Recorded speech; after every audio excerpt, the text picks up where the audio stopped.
Hello నమస్తే, welcome to Shri Bala stories. ప్రతి సంవత్సరం జనవరి 26వ తేదీన గణతంత్ర దినం జరుపుకుంటాం. ఈ ఏడాది ఉత్సవాల ప్రధానాంశం స్వర్ణిమ భారత్ విరాసత్ ఔర్ వికాస్, అంటే golden India heritage and development.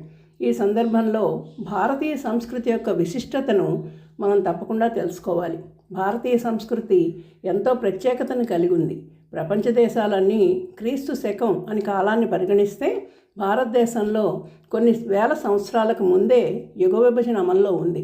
కృత, త్రేత, ద్వాపర, కలియుగాలుగా కాలాన్ని విభజించారు.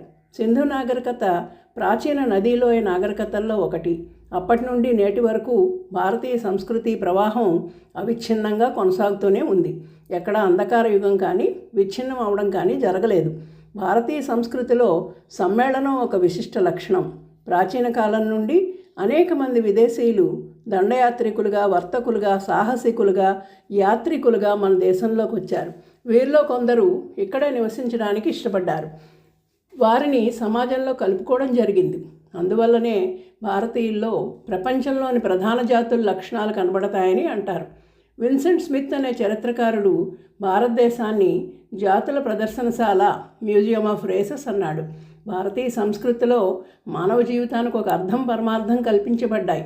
బ్రహ్మచర్య, గృహస్థ, వానప్రస్థ, సన్యాస అనే చతురాశ్రమాలు మానవ జీవితంలో విభిన్న దశల్లో ఆచరించే క్రతువులు, బాధ్యతలు తెలియచేస్తున్నాయి. చతుర్విధ పురుషార్థాలనబడే ధర్మ, అర్థ, కామ, మోక్షాలు ఏ రకంగా నాణ్యమైన జీవితాన్ని సాగించాలి, అంతిమ లక్ష్యం ఏమిటి వివరిస్తాయి. మాతృదేవోభవ, పితృదేవోభవ, ఆచార్య దేవోభవ, అతిథి దేవోభవ అనే 4 ముఖ్య సూత్రాలు ప్రతి ఒక్కరూ పాటించాలని, అరిషడ్వర్గాలైన కామ, క్రోధ, లోభ, మోహ, మద, మాత్సర్యాలను విడనాడి అహింస, సత్యం, ఆస్తేయం, అపరిగ్రహం, సంతోషం మొదలైనవి ఆచరిస్తే సంతృప్తికరమైన జీవితాన్ని సాగించవచ్చని శాస్త్రాలు చెబుతున్నాయి. అన్నిటికన్నా ముఖ్యమైనది భిన్నత్వంలో ఏకత్వం.